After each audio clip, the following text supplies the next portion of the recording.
വിദ്യാരംഭത്തിന് കുട്ടികളെ കൊണ്ട് കുറിപ്പിച്ചതിൻ്റെ ഗുട്ടൻസ് ഒന്ന് നോക്കാം. ഈ ഭൗതിക പ്രപഞ്ചത്തെ നന്നായി, അതായത് സംഹരിച്ചു കഴിഞ്ഞാൽ പിന്നെ അവശേഷിക്കുന്നത് അനന്തത അഥവാ ഇൻഫിനിറ്റി. അതാകട്ടെ അളക്കാനാവാത്ത തുടക്കവും ഒടുക്കവുമില്ലാത്തത്.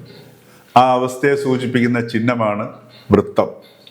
ഈ ദർശനത്തിൽ നിന്നാണ് ഗണിതശാസ്ത്ര ലോകത്തിന് ഭാരതം പൂജ്യത്തെ സമ്മാനിച്ചത്. ഈ പൂജ്യം ഹരിക്ക് സ്വയം പ്രകടമാകാൻ പറ്റില്ല.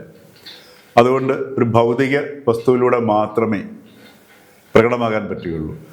ആ എണ്ണി തുടങ്ങാവുന്നതിൻ്റെ ആദ്യത്തെ അക്കം 1.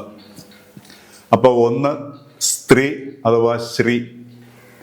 അപ്പോൾ ഹരി ശ്രീ എന്ന് പറഞ്ഞാൽ 0 1. കമ്പ്യൂട്ടർ വിദ്യ അഥവാ ഡിജിറ്റൽ വിദ്യയുടെ ആധാരം. ഈ 0 1 0 1കൾ ചേരുന്ന ബിറ്റുകളുടെ സമുച്ചയമാണ് ഈ പ്രപഞ്ചം എന്ന് പറയുന്നത്. അതിനെ നമുക്ക് ഗണപതി എന്ന് വിളിക്കാം. ആ ഗണപതിയെ ഞാൻ അറിയുന്നു എന്നാണ് ഹരിശ്രീ ഗണപതിയെ നമഃ കൊണ്ട് ഉദ്ദേശിക്കുന്നത്.